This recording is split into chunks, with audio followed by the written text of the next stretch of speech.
Karibu mtazamaji katika kipindi maalum ambapo leo tutazungumzia kuhusiana na mwaka mpya wa Kiislamu. Kama tunavyojua kuwa mwaka mpya wa Kiislamu unatukumbusha historia nzuri, historia muhimu katika kalenda ya Kiislamu, ambapo unatuonesha ule mwanzo wa kuanza kwa huu mwaka, ambapo ilikuwa ni safari ya kwanza ya Mtume Muhammad sallallahu alaihi wasallam kutoka Maka kwenda Madina, na mwaka huu pia unajulikana kama mwaka wa Hijiria. Hapa tutaona kutoka kwa watu mbalimbali juu ya mitazamo yao kuhusiana na mwaka huu mpya wa Kiislamu.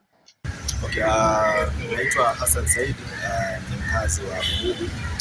Mwaka mpya wa Kiislamu tunaushukuru. Kwanza tunamshukuru Mwenyezi Mungu kwa kutupa afya njema mpaka kufika siku hii ya leo, siku ambayo tunasherehekea sisi kama Waislamu mwaka mpya wa Kiislamu, mwaka 1448.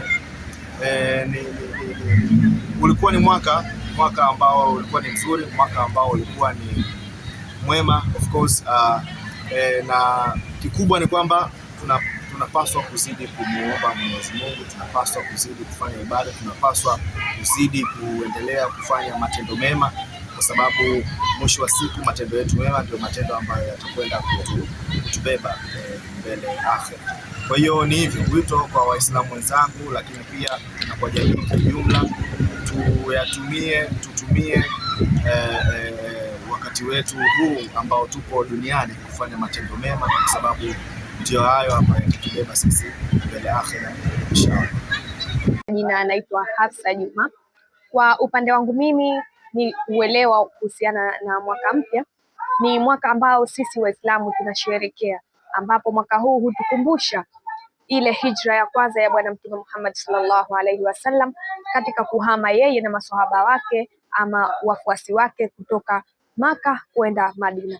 Na katika mwaka huu tunajikumbusha mengi zaidi, ambapo tunaona kuwa hata kalenda letu la Kiislamu limeanza na mwaka mpya ambapo ndio mwaka wa Hijiria, ambapo pia tunaona ni kwa namna gani sisi Waislamu tunapata ukumbusho kutokana na mwaka huu kwa namna moja ama nyingine. Assalamualaikum warahmatullahi wabarakatuh. Kwa jina naitwa Nasra Ali.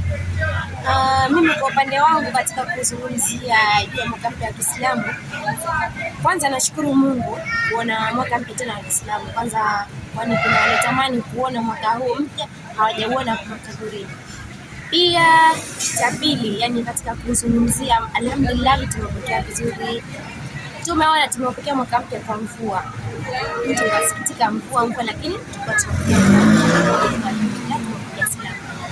pia tengine. Nataka kuasihi watu, mwaka mpya huu ulianza Kiislamu tutumie vizuri, kwa sababu kama tunavyojua, aidha mimi leo nimeuona, kisha siku mwaka unakuja sitauona. Maana yetu tutumie vizuri katika kufanya mambo mema, maasi kama tunavyojua kullu nafsin dha'iqatul maut.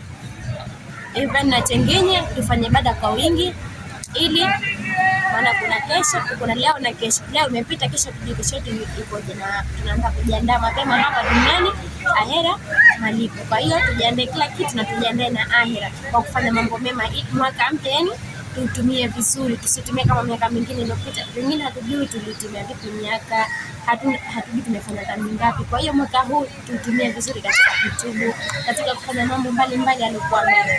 Tumesikia maoni ya wananchi kuhusiana na mwaka mpya wa Kiislamu. Tumejifunza mambo mbalimbali ikiwemo kuzidisha ibada, kutenda mema. Mimi ni Fatma Rashid.